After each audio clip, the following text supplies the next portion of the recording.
जय जोहार, नमस्कार। दैनिक छत्तीसगढ़ चैनल देख रहे हैं आप और छत्तीसगढ़ प्रदेश की आज की समस्त प्रमुख बड़ी खबरों की शुरुआत सर्वप्रथम आज की पहली बड़ी खबर के साथ 16 जून को शाला प्रवेश उत्सव की शुरुआत होने वाली है, जिसको लेकर नया शिक्षण सत्र शुरू होने के 45 दिन पहले से ही स्कूलों में किताबों और यूनिफॉर्म पहुंचा दिए गए हैं। दरअसल नया शिक्षण सत्र आगामी 16 जून से शुरू होने वाला है। 30 अप्रैल तक जिले के सभी सरकारी स्कूलों में परीक्षा परिणाम जारी कर दिए गए हैं और इसी बीच ग्रीष्मकालीन अवकाश भी शुरू हो गए हैं। पहली बार शिक्षण सत्र शुरू होने के 45 दिन पहले ही स्कूलों में निःशुल्क पाठ्य पुस्तक व यूनिफॉर्म पहुंचा दी गई है। इस बार 16 जून को शाला प्रवेशोत्सव में बच्चों को पाठ्य पुस्तक व यूनिफॉर्म वितरण किया जाएगा। साथ ही जिले के कक्षा 1 से लेकर 8वीं तक के सभी बच्चों को इसका लाभ मिलेगा। जिले के विभिन्न संकुल केंद्रों से स्कूलों में पाठ्य पुस्तक व यूनिफॉर्म्स भेजे जा रहे हैं। इसके अलावा बात करें तो कई संकुल स्कूलों में पाठ्य पुस्तक व यूनिफॉर्म वितरण किया जा चुका है। यहाँ तक कि संकुल प्रभारी ने बताया कि उनके संकुल केंद्र के अंतर्गत जो भी स्कूल आते हैं वहां पर भी अब 100% बच्चे 1000 से अधिक बच्चे पढ़ाई कर रहे हैं और इन बच्चों का पाठ्य पुस्तक व यूनिफॉर्म वितरण किया जा रहा है।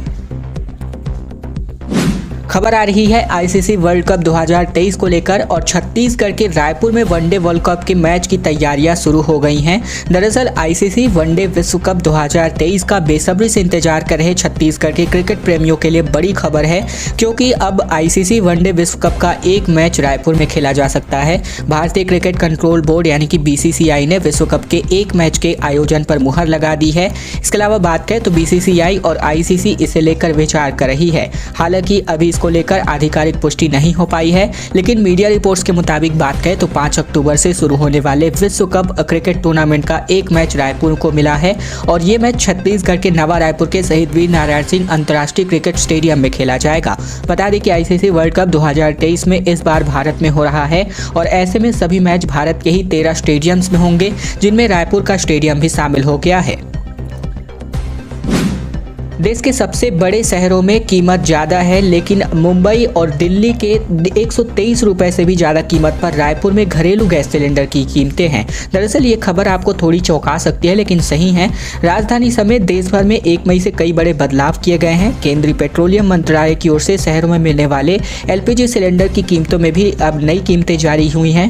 इनमें लखनऊ, पुणे, दिल्ली, पटना और जयपुर समेत कई बड़े शहरों से महंगा सिलेंडर रायपुर में मिल रहा है। रायपुर में घरेलू गैस सिलेंडर की कीमत अभी 1174 रुपये है।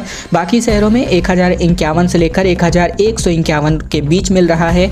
अफसरों का कहना है कि ट्रांसपोर्टेशन की वजह से सिलेंडर की कीमतें राज्यों में कम ज़्यादा होती हैं। रायपुर में ट्रांसपोर्टेशन चार्ज ज़्यादा होने की वजह से सिलेंडर भी महंगा मिल रहा है।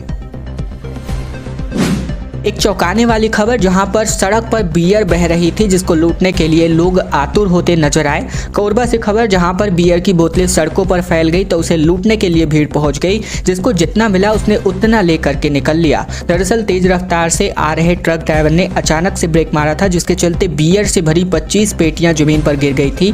घटना के बाद इस सड़क पर तकरीबन 1 घंटे तक जाम लगा रहा। मामला कोतवाली थाना क्षेत्र का बताया जा रहा है। जानकारी के मुताबिक बियर से भरा ट्रक बिलासपुर से कोरबा की ओर आ रहा था। ट्रक सीतामढ़ी चौक पर ही पहुंचा था। उसी समय पेटियां जमीन पर गिर गई ब्रेक मारने की वजह से अचानक से। इसके बाद बियर जमीन पर बहने लगी। बहुत सारी बोतलें भी टूट गई थीं। इधर इस बात की जानकारी आसपास के लोगों को लगी, तब लोग झोला, बोरा और बाल्टी लेकर के बियर लूटने पहुंच गए। कोई हाथ से बियर लेकर भाग रहा था तो कोई झोले में भर रहा था। किसी ने तो खाली बोतलें ही उठा ली थी और इस लूट के कारण की वजह से सड़क पर लंबा जाम लग गया। आने जाने वाले लोगों को काफी दिक्कतों का सामना करना पड़ा। Chhattisgarh board of secondary education से खबर, जहां पर आगामी 15 तारीख तक 12वीं बोर्ड का रिजल्ट जारी हो सकता है। माध्यमिक शिक्षा मंडल ने तारीखों का ऐलान करने की घोषणा कर दी है। दरअसल Chhattisgarh board of secondary education के छात्रों के लिए एक बड़ी खबर आ रही है। बताया जा रहा है कि 15 मई के पहले तक सीजीबीएसई के नतीजे घोषित किए जा सकते हैं। बोर्ड परीक्षा के 95% कापियों की जाँच पूरी हो चुकी है, जिसके कारण बताया जा रहा है कि सीजीबीएसई 10वीं और 12वीं के बोर्ड नतीजे 15 मई तक घोषित किए जा सकते हैं। जानकारी के लिए बता दें कि इस साल 10वीं में 3,38,000 जबकि 12वीं में 3,28,000 छात्रों ने परीक्षा दी है। राज्य में इस बार 32 मूल्यांकन केंद्रों में कॉपियों की जांच हो रही है। 15,000 से ज्यादा शिक्षक मूल्यांकन का काम कर रहे हैं। छत्तीसगढ़ में ईडी ने 2000 करोड़ रुपए के शराब घोटालों को उजागर किया है और अभी संलिप्तता जो है बताने बाकी है। दरअसल छत्तीसगढ़ में शराब के अवैध कारोबार पर शिकंजा कसते हुए प्रवर्तन निदेशालय यानी कि ईडी ने तकरीबन 2000 करोड़ के घोटाले और मनी लॉन्ड्रिंग के सबूत इकट्ठा किए हैं। ऐसे में ईडी ने शराब के अवैध कारोबार का संचालन कर रहे रायपुर के कारोबारी अनवर ढैबर को बीते दिन जो है शनिवार से गिरफ्तार करके कोर्ट में पेश किया है, जहां से उनको 4 दिन की रिमांड पर भेज दिया गया है। ईडी की जांच में सामने आया है कि साल 2019 से 22 में राज्य में शराब की कुल बिक्री का तकरीबन 30 से 40% अवैध बिक्री हुई थी। इसमें तकरीबन 1200 से 1500 करोड़ रुपए का अवैध मुनाफा हुआ था। ईडी ने शराब घोटाले को लेकर मार्च में कई स्थानों पर तलाशी की और छापेमारी की थी और ईडी की ओर से जारी बयान के मुताबिक अनवर ढैबर के नेतृत्व में एक संगठित आपराधिक सिंडिकेट छत्तीसगढ़ में काम कर रहा था। तो मैं आगे बढ़े इसके पहले अगर आप छत्तीसगढ़ प्रदेश के हैं, छत्तीसगढ़ की प्रमुख बड़ी खबरें ठीक इसी प्रकार रोजाना देखना चाहते हैं तो नीचे लाल कलर का सब्सक्राइब बटन दिया है, जिसे दबाकर चैनल को आपको सब्सक्राइब करना है ताकि प्रतिदिन की महत्वपूर्ण खबरें छत्तीसगढ़ समाचार हम आप तक रोजाना पहुंचा सके। छत्तीसगढ़ में सुबह तेज गर्मी तो वहीं दोपहर को अचानक से मौसम बदला। रायपुर सहित कई जिलों में बादल छाए, तेज हवाओं के साथ हल्की बारिश भी हुई। दरअसल छत्तीसगढ़ में 2 दिनों तक तेज गर्मी के बाद अब आखिरकार दोपहर के बाद मौसम ने एक बार फिर करवट ली। राजधानी रायपुर समेत प्रदेश के कई जिलों में अंधड़ और हल्की बारिश हुई। 2 दिनों तक लोगों को गर्मी का एहसास होता रहा, लेकिन अब बात करें तो धूप के बाद एक बार फिर से मौसम में अचानक से बदलाव हुआ है।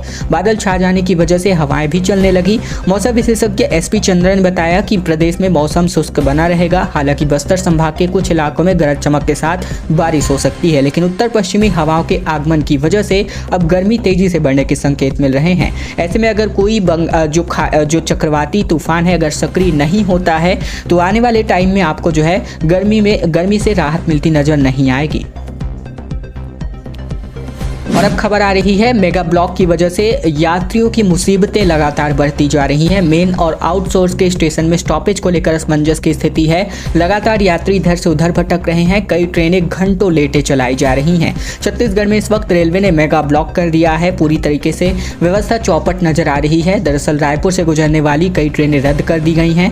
कुछ ट्रेनों को स्टॉपेज बदलकर दूसरे स्टेशनों में शिफ्ट कर दिया गया है, जिसके चलते यात्रियों को भगदड़ करनी पड़ रही है। इसके अलावा बात करें तो रायपुर के आउटर में उरकुरा रेलवे स्टेशन पहुंचे, जहां पर ट्रेनों की टाइमिंग और स्टॉपेज को लेकर यात्री एक स्टेशन से दूसरे स्टेशन भटकते दिखाई दिए। इसके अलावा बात करें तो यहां पर जो है कई यात्री जो है लगातार परेशान होते नजर आ रहे हैं। दरअसल अमरकंटक एक्सप्रेस से भोपाल जाना था एक यात्री को। उरकुरा स्टेशन पहुंचने के बाद उन्हें पता चला कि मेन स्टेशन से उन्हें ट्रेन मिलेगी, फिर वह तुरंत रायपुर स्टेशन के लिए निकल पड़े। इसी प्रकार के हालात विभिन्न यात्रियों के हो रहे हैं, जिनको पता तक ही नहीं है कि उन्हें जो ट्रेनें उनके मूल स्टेशन से पकड़नी थी वो अब जाकर कहीं मेगा ब्लॉक के चलते किसी और अन्य स्टेशन के लिए भाग दौड़ करना पड़ रहा है। और अब एक खबर जहां केरल स्टोरी को जो है टैक्स फ्री करने की मांग सांसद सरोज पांडे ने की। बोली कि देश भर में ये स्टोरी है और यहां पर फिल्म में दिखाई गई लव जिहाद की सच्चाई है। दरअसल राज्यसभा सांसद डॉक्टर सरोज पांडे ने द केरला स्टोरी फिल्म को छत्तीसगढ़ में टैक्स फ्री करने की मांग की है। उन्होंने कहा है कि इस फिल्म में लव जिहाद के नाम पर किस तरह से देश की भोली भाली लड़कियों को बरगलाया जाता है, इस तरह उन्हें आतंकवाद के दलदल में ढकेला जाता है, उनकी सच्चाई दिखाई गई है। इन्हें सभी को देखना चाहिए। उन्होंने मुख्यमंत्री भूपेश बघेल से मांग की है कि इस फिल्म को टैक्स फ्री किया जाए। सांसद सरोज पांडे ने बीते दिन अपने समर्थकों के साथ द केरला स्टोरी फिल्म देखने गई थी। इस दौरान उनके साथ बड़ी संख्या में स्कूली छात्र और छात्राएं भी गई थी। उन्होंने कहा कि द केरला स्टोरी पूरे देश भर की स्टोरी है और ये छत्तीसगढ़ की भी स्टोरी है। द केरला स्टोरी भारतीय समाज की सभी बेटियों को जागरूक करने, उन्हें लव जिहाद जैसी साजिशों से सावधान करने, उन्हें आतंकवाद का टूल्स बना देने की साजिश के खिलाफ जागरूकता करने वाली है।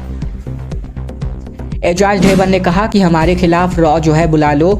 महापौर को 9 घंटे तक ईडी की टीम ने बैठाए रखा। इसके अलावा बाहर गाना बजाना हो रहा था घर कबाओ के। दरअसल रायपुर से खबर, जहां रायपुर के महापौर एजाज ढेबर को बीते दिन ईडी ने पूछताछ के लिए बुलाया था। सुबह 11 बजे वो पहुंच गए थे। तकरीबन 9 घंटे तक अफसरों ने उन्हें ईडी के दफ्तर में बैठाए रखा। बाहर समर्थकों ने पंडाल लगाकर धरना दे दिया। ईडी दफ्तर के सामने पचपेड़ी नाका को जाने वाली सड़क के एक बड़े हिस्से को जाम कर दिया गया। बीते बीते दिन ईडी ने महापौर के भाई और कारोबारी अनवर ढेबर को गिरफ्तार किया। अदालत ने 4 दिन की रिमांड दे दी है और जब देर रात महापौर बाहर आए तो उन्होंने बड़ा बयान जारी किया। महापौर एजाज ढेबर ने कहा कि हमने कुछ गलत नहीं किया, इसीलिए हम नहीं डरेंगे। यहाँ कांग्रेस मजबूत है, इसीलिए ये सब हो रहा है। ईडी क्या, अभी तो क्या और एजेंसियां आएंगी, सीबीआई हो या फिर कोई और, हम मेंटली प्रिपेयर हैं। हमारे खिलाफ रॉ को भी बुलवा लो, हम नहीं डरेंगे। एयरपोर्ट में जाने नहीं दिया, जिसकी वजह से सहदेव समर्थकों ने हंगामा कर दिया। पुलिस से भी जमकर बहस हो गई। खबर मुख्यमंत्री भूपेश बघेल और मंत्री टीएस सिंहदेव के बीते दिन सरगुजा के दरिमा एयरपोर्ट का निरीक्षण करने के दौरान की है, इस दौरान जो है टीएस के समर्थक कांग्रेस नेताओं को एयरपोर्ट के अंदर जाने से रोक दिया गया, जिसके बाद हंगामा बढ़ता चला गया। कांग्रेस नेताओं की पुलिस से बहस हो गई, यहाँ तक कि गाली गलौज के हालात बन गए। मुख्यमंत्री और मंत्री सिंहदेव के अलावा मंत्री अमरजीत भगत, कांग्रेस विधायक डॉक्टर प्रीतम राम समेत भी यहां पहुंचे हुए थे। ऐसे में अधिकारियों ने फूल देकर के सभी का स्वागत किया। इन सब के अलावा कांग्रेस के पदाधिकारी भी एयरपोर्ट पहुंचे थे, लेकिन कांग्रेस जिला अध्यक्ष राकेश गुप्ता, श्रम कल्याण बोर्ड के अध्यक्ष सफी अहमद और कुछ कांग्रेस नेताओं को पुलिस ने बाहर ही रोक दिया। इसके बाद इन सभी नेताओं ने विरोध जताया, कहा हम लोग ने 15 साल संघर्ष किया है। रमन सिंह को काला झंडा हम दिखाते थे, आप हम लोगों को अंदर ही जाने नहीं दे रहे हैं, व्यवस्था ही समझ नहीं आती। उन्होंने कहा कि एक पार्षद को अंदर भेज दिया गया है, पर हमें अंदर जाने नहीं दिया जा रहा है। इस बात को लेकर नेताओं की पुलिस और प्रशासन के साथ जमकर तू मैं हो गई और यहां पर झड़प के हालात भी बन गए। 5 सूत्री मांगों को लेकर के सड़क पर मसीही समाज उतरने वाला है। इनका कहना है कि हमारे लोगों को दफनाने के लिए जमीन नहीं दी जाती है। छत्तीसगढ़ के बस्तर में मसीही समाज ने आरोप लगाया है कि बस्तर के ग्रामीण इलाकों में मसीही समाज के लोगों को परेशान किया जा रहा है। न तो नल कुआं से पानी भरने दिया जा रहा है और न ही मृत्यु होने के बाद सब दफनाने के लिए जमीन दी जा रही है। यह सिलसिला पिछले कई महीनों से चलता आ रहा है। इधर सर्व आदिवासी समाज का कहना है कि गाँवों में सब दफनाने के लिए माटी पुजारी की अनुमति लेनी होगी। इसकी अनुमति के बिना किसी भी का भी शव दफन नहीं किया जा सकता है। और अब खबर 9 साल के दौरान तकरीबन 118 तालाबों के गायब होने की, जहां पर 2014 में 227 तालाब थे रायपुर में। निगम के मुताबिक 2023 में इसकी संख्या 109 ही बच पाई है। एक वक्त था जब रायपुर शहर में 300 से ज्यादा तालाब थे, ये इतिहास में दर्ज है। 2014 में वन विभाग का एक रिसर्च हुआ था जिसमें तालाबों की संख्या 227 बताई गई थी। और अब वर्ष 2023 में नगर निगम ने एक आंकड़ा प्रस्तुत किया है जिसके मुताबिक शहर में तालाबों की संख्या तकरीबन 109 के आसपास है, और यानी लगातार तालाबों की संख्या घटती जा रही है। हम इतिहास को पढ़ते हैं तो हर जगह उल्लेख मिलता है कि भूजल स्तर बढ़ाने के लिए जमींदारों ने तालाब खुदवाए थे, और आज इसकी जमीनी हकीकत को देखते हैं तो पता चलता है कि जहां जहां तालाबों में अवैध कब्जे किए गए हैं वहां तालाब नष्ट हो गए हैं और भूजल स्तर काफी नीचे चला गया है। तो ये तो है रायपुर के हालात बीते कुछ सालों में। खैर दोस्तों, आज की खबरों का सिलसिला बस यही तक का था। अगर आपको यह वीडियो पसंद आए तो वीडियो को लाइक करना मत भूलेगा। चैनल पर नए हैं तो चैनल को भी सब्सक्राइब कर लीजिएगा, ताकि प्रतिदिन महत्वपूर्ण खबरें, छत्तीसगढ़ समाचार बिना किसी रुकावट रोजाना हम आप तक पहुंचा सके। तो चैनल जरूर सब्सक्राइब कीजिएगा।